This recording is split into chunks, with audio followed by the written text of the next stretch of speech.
तो ना मैं रविंद्र जी आपसे शुरू करना चाहूंगा आज, क्योंकि आप बहुत ज्यादा बारीक पैनी निगाह रखते हैं और आप अभी राज्यसभा निरंतर हैं और बाकी हम लोग तो दूर हैं, चाहे सुनील सर हो, जोशी साहब हो या हेमंत जी हैं। निकल कर जो आ रहा है सामने कि कौन सा वायरस है, कौन सी बीमारी है भारतीय जनता पार्टी की, और इसको लेकर बहुत सारी कहानियां अलग अलग चल रही। जैसे मैंने कहा कि अलग अलग थ्योरीज हैं। कुछ ये भी है कि कहीं राज्यसभा में कुछ नियुक्तियां, लोकसभा में कुछ जो टीवी में नियुक्तियां कहीं अलग अलग है। और इसके साथ में जो दो बड़ी चीजें हैं सबसे ज्यादा जिस पर कहीं फोकस्ड है, एक तो वो जस्टिस वर्मा और दूसरा जो है जस्टिस शेखर यादव। ये बहुत बड़ा कहीं है। और साथ में जो कुछ कल हुआ हाउस में, जो उन्होंने कहीं आजादी दी बोलने की, मल्लिकार्जुन खड़गे उनको जिनको कभी बोलने नहीं दिया करते थे, वो हर चीज कार्रवाई से निकाल दिया करते थे। और जो चीज कल कही हाउस में जेपी नड्डा साहब ने कि कोई चीज रिकॉर्ड में नहीं आ रही है, क्या चीज खली है, क्या पीछे की कहानियां दिखती हैं, जो आपकी सूचनाएं हो सब पर एक शुरुआती नोट आपका रविंद्र जी। जी नमस्कार सभी को पैनलिस्ट और दर्शकों को। देखिए, आप बेशक दूर बैठे हों, लेकिन सूचना के मामले में सब एक जैसी दूरी पर ही बैठे हैं। किसी के पास कोई जानकारी नहीं है। दिल्ली में नहीं। बैठे लोग ये कह सकते हैं कि हम यहाँ बैठे हैं, लेकिन खबर किसी के पास कुछ नहीं है। ये दो लोगों को फैसला करना है, उन्होंने फैसला कर दिया, बाकी सब लोग तो कयासबाजी में ही है। एनीवेज, तो सर क्या है कि देखिए, ये तो इस्तीफा हो गया, ये सारे घटनाक्रम हम लोग चर्चा कर रहे हैं। मैं थोड़ा-सा तकनीकी पहलू पर आके और फिर आपकी बात प्लीज का जवाब प्लीज प्लीज प्लीज। अब सवाल ये आ रहा है सर कि उपराष्ट्रपति को चुना जाता है लोकसभा और राज्यसभा के सदस्यों के द्वारा। अगर उपराष्ट्रपति का पद खाली है, संविधान कहता है कि राष्ट्रपति उसके फंक्शन को डिस्चार्ज करेंगे। कर दी, ठीक है सर। अब आ गया सवाल सभापति का। उपराष्ट्रपति ही एक्स ऑफिशियो सभापति होते हैं, ये संविधान में है। अब सभापति जो है उनको क्योंकि चुना जाता है दोनों सदनों के द्वारा, और अब जिम्मेदारी दी गई है उपसभापति को। देखिए, आपने जिक्र भी किया, उपसभापति को तो चुनते हैं केवल राज्यसभा के सदस्य।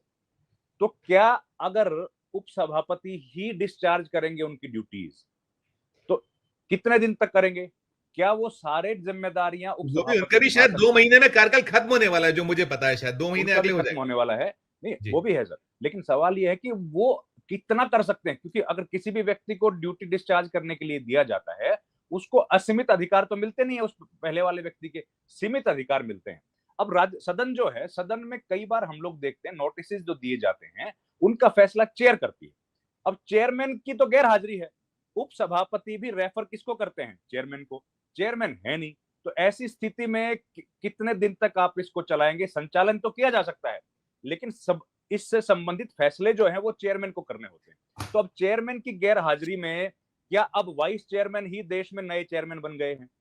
अब क्या जिस तरीके से लोकसभा में पिछले 6 बरस से उपाध्यक्ष का पद खाली है, उपाध्यक्ष के बिना सदन चल रहा है, तो क्या अब लोकसभा राज्यसभा में भी चेयरमैन के बिना ऐसे ही सदन चलेगा?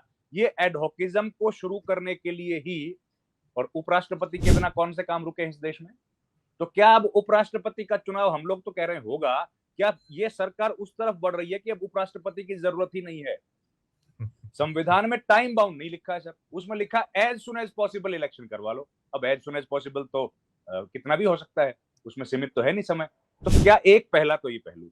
दूसरा सर, जो ये मसले हम लोग बात कर रहे हैं कि मल्लिकार्जुन खड़गे को बोलने दिया, सर ये कई दफा ऐसा हुआ है कि मल्लिकार्जुन खड़गे को बोले हैं और दूसरे लोग भी बोले हैं, वेंकैया नायडू थे तब भी ऐसा हुआ है।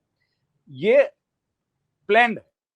और जिस तरीके से प्रधानमंत्री का जो ट्वीट आया है, जिस तरह की साधारण भाषा उन्होंने लिखी है, जैसे सम्मान विहीन तरीके से उन्होंने उनको अलविदा कहा है। और जब इनको बनाया गया था, जब बनाया गया था, वो भी हमने ट्वीट देखा था, वो बड़ा लंबा चौड़ा था, बहुत तारीफों के लंबा पुल चौड़ा। मारे थे प्रधानमंत्री सर जी ने। मैं कहता हूं, आप सबको छोड़िए, इनके विरोधी गुलाम नबी आजाद के लिए कैसे फूट फूट कर रोए थे। गुलाम नबी आजाद को कितना फूट फूट कर रोए थे प्रधानमंत्री, और उनके क्या तारीफ में कसीदे पढ़े थे वो हम सबको याद है। आज ये इस तरह का ट्वीट, इतना साधारण, इतने कम शब्दों का उन्होंने लिखा है, और उसके अलावा पूरी सत्ता पक्ष में, पूरी कोई बीजेपी कोई में, बयान नहीं, पूरे कोई बयान। सरकार में सन्नाटा है। तो ये जी तो हाँ। सामान्य घटना नहीं है ना। हिंदुस्तान के इतिहास में पहली बार ऐसी घटना हुई है, पहली बार ऐसा वक्त आया है जब इतने लंबे समय तक ये पद खाली रहेगा, और वो भी तब जबकि सत्र शुरू है। अगर सत्र सत्र नहीं होता तो कोई दिक्कत नहीं थी। आर वेंकटरमन भी 3 साल काम किया था, उसके बाद चले गए थे। वीवी गिरी भी आपको पता ही है कि वो काम किया था और उसके बाद राष्ट्रपति हो गए थे। तो जी हाँ। लेकिन ये जो घटनाक्रम है ये असाधारण है। और असाधारण घटनाक्रम पर सरकार की तरफ से कोई जवाब न आना, सन्नाटा इस तरीके से छाया हुआ है, ये कहीं न कहीं चिंताओं को ज्यादा उभारता है। अब सवाल ये हो रहा है कि जस्टिस यशवंत वर्मा और जस्टिस शेखर यादव, इन दोनों ही मामलों में सरकार का जो पक्ष था, वही जगदीप धनखड़ का पक्ष था। ये जो पूरा घटनाक्रम यशवंत वर्मा का अगर हम लोग देखें, तो उसमें एफआईआर ही लॉन्च नहीं हुई है। एफआईआर लॉन्च हो, ये बात सबसे पहले जगदीप धनखड़ ने कही। कही थी, आज तक कही। एफआईआर नहीं लिखी गई। एफआईआर के बिना, एफआईआर जब तक नहीं होगी, इंक्वायरी कैसे होगी? इन्वेस्टिगेशन जो कमेटी बनी थी 3 जजों की सुप्रीम कोर्ट की अध्यक्षता के आदेश पर, वो तो इन्वेस्टिगेशन करना जानती नहीं है। इन्वेस्टिगेशन तो एजेंसीज करेंगी ना, जो रोज काम करती हैं, जो पुलिस करती है या जो दूसरे एजेंसी, उनके पास तो मामला पहुंचा ही नहीं है। तो किस बेस पर ये इंपीचमेंट का ट्रायल शुरू होगा? क्या बिना किसी बेस के वो दस्तखत ले लिए जाएंगे? तो ये मुझे लगता है, ये सरकार से अलग हमने कभी जगदीप धनखड़ को काम करते नहीं देखा, सरकार के साथ काम करते हुए देखा है। सरकार को चाहिए था इस पद पर, मुझे लगता है, या तो कोई और व्यक्ति, या फिर इस पद को ही अब मुझे लगता है खाली चाहते होंगे। इसी वजह से यह इस्तीफा लिया गया है। और इलेक्शंस तो कई देखिए आ रहे हैं, इलेक्शन से जोड़ के देखेंगे तो मुझे लगता है भाई हो भी सकता है सरकार, ये तो कुछ भी कर सकते हैं लोग, लेकिन इलेक्शन से दौड़ के देखेंगे तो बिहार का चुनाव है। लेकिन एक और जो आखिरी बात बोलूं, एक और जो कहानी सामने आ रही है ना संजीव जी, वो ये भी आ रही है कि 2 जो राज्य है ना, ये उत्तर भारत में, एक बिहार का और एक आप समझिए पंजाब का, ये दोनों राज्यों पर बीजेपी कब्जा नहीं कर पाई। तो बीजेपी ने पंजाब में पिछले कुछ दिनों में काफी गेन किया है, लुधियाना का चुनाव हो या उसके पहले लोकसभा का चुनाव हो, उन्होंने अपना वोट काफी बढ़ाया है। और अब क्या स्थिति ये हो गई है कि पंजाब से किसी व्यक्ति को ये जिम्मेदारी देंगे और वहां पर जो इनरोड्स बनाने की कोशिश करेंगे, क्योंकि धीरे धीरे वहां पर जो पार्टी बीजेपी पॉलिटिक्स जिस तरह से कर रही है, वो यही कर रही है कि ज्यादा छोटी छोटी पार्टियां बनवाओ, पंथ के आधार पर पार्टियां बनवाओ और उसका वोट काटो और अपनी तरफ वोटों को झुका। हो सकता है उस तरफ हो, लेकिन ये तमाम कोरे कयास हैं, इन पर बिल्कुल, किसी बिल्कुल। को कोई जानकारी नहीं है। पर सवाल यही है कि जगदीप धनखड़ का जो इस्तीफा हुआ है, वो क्या बीएसी की बैठक से संबंधित था? क्या बीएसी की बैठक में नहीं आने से जगदीप धनखड़ ने इस्तीफा दिया? और क्या इसलिए वो लोग बीएसी की बैठक में नहीं आए कि उनको पता था कि आज इनका इस्तीफा हो जाना है? इन दोनों सवालों के बीच में ही पूरी कहानी घूम रही है।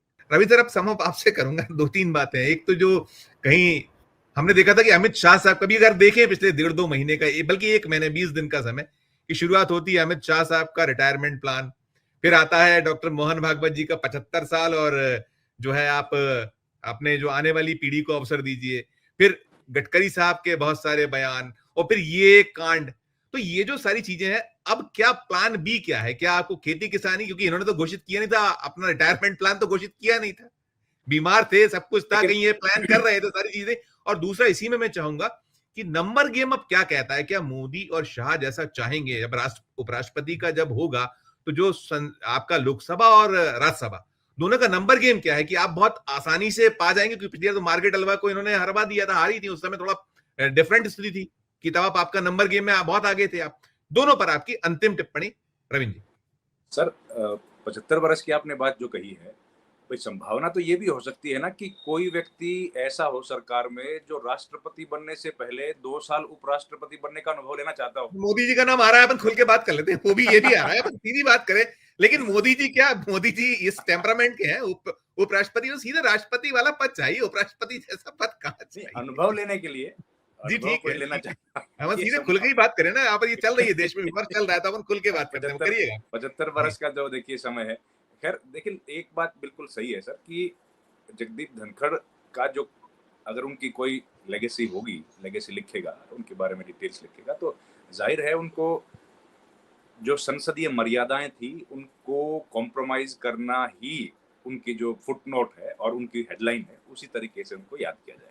एग्री। उन्होंने संसद की उच्च जो मान्यताएं थी इस महान सदन की, वो तमाम मर्यादाओं को उन्होंने ताक पर रखा और केवल एक पक्ष के प्रवक्ता के तौर पर उन्होंने अपने आप को यहाँ पर स्थापित किया। लेकिन जैसा भी किया, हम लोगों ने इतिहास में देखा है कि कोई कैसा भी व्यक्ति रहा हो, लेकिन सदन में कम से कम अपना विदाई भाषण देने का अख्तियार उसको होता है, वो विदाई होता है। भाषण देके जाता है।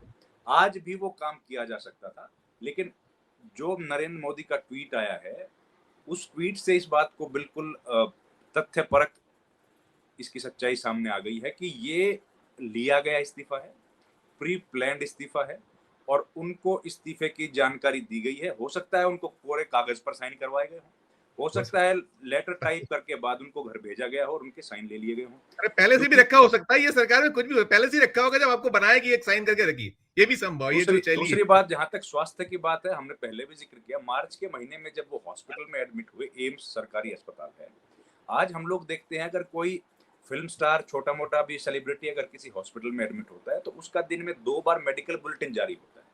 कम से कम 10 दिन जगदीप धनखड़ हॉस्पिटल में रहे और उनका एक सिंगल बार भी मेडिकल बुलेटिन नहीं आया। देश के पैसे से जिस व्यक्ति का इलाज हो रहा है, संविधान का दूसरा महत्वपूर्ण पद उनके पास है, क्या उनके स्वास्थ्य की जानकारी देना और उनके स्वास्थ्य के बारे में जानने का अधिकार इस मुल्क को नहीं है? उन पर जनता का पैसा खर्च हो रहा है और उनको बीमारी क्या थी आज तक इस बात का भी हम लोगों को पता नहीं। तो देखिए, पूरी जो उनके हेल्थ को लेके तो सीक्रेसी मेंटेन की गई है, बनाई गई है। ये तमाम चीजें हम लोग देख रहे हैं अब, और 4 PM पे तो हमने इस बात का जिक्र उस टाइम पे भी किया था, उस मामले को उठाया था। लेकिन अभी तक देखिए उनके स्वास्थ्य को लेकर हमें नहीं पता कि उनका स्वास्थ्य ठीक है, खराब है। कोई प्राइवेट व्यक्ति हो तो अलग बात है, लेकिन वो तो उस पद पर बैठे हैं जिस पर हजारों करोड़ों लोगों की जिंदगी दांव पर लगी है, जहां पर वो जिस पद पर बैठे थे, तो जाहिर है उनको बताना चाहिए था। अब नंबर गेम की जहां तक संजीव जी बात है, तो नंबर गेम में तो बीजेपी और या सत्तारूढ़ जो पार्टी है वो कंफर्टेबल है, क्योंकि सरकार अगर इतना बड़ा फैसला किया है तो जाहिर है वो नंबर गेम सब परमुटेशन कॉम्बिनेशन साधने के बाद ही किया है। और वैसे भी गैप जो है वो काफी है लोकसभा में। बार्गेनिंग तो हो सकती है। देखिए, आप 2 बैसाखी हैं जो है, दोनों बैसाखी हैं, जो सब निकल रहा है। आपने पंजाब की और कहीं उसकी सुई घुमाई है, लेकिन बहुत सबकी महत्वाकांक्षा है, सब अपने अपने हिसाब से। यही जब आदमी दबता है तो दबाने के लिए और मौका मिल जाता है, तो अंतिम टिप्पणी दबता है वो तो दिखाई देगा ना सर। पहली बार टीडीपी ने अपना जो गवर्नर बनवा लिया, आज के पहले तो 10 साल में किसी पार्टी का भी नहीं बना, लेकिन टीडीपी ने अपने व्यक्ति को गवर्नर बनवा लिया। दबाव तो दिख रहा है, तो लेकिन नीतीश कुमार की तरफ से कोई दबाव है नहीं, वो कर नहीं सकते कुछ, उनको शायद इतनी ताकत नहीं है या जो भी रीजन है। तो ये बात तो तय है कि वोटिंग के हिसाब से तो इन लोगों का मैनेजमेंट ठीक है और मेजोरिटी है, और कई ऐसी पॉलिटिकल पार्टीज भी हैं जो बॉर्डर पर बैठी हैं, फेंसिंग पे बैठी, तो हो सकता है उनका वोट भी बीजेपी हासिल करने में कामयाब हो।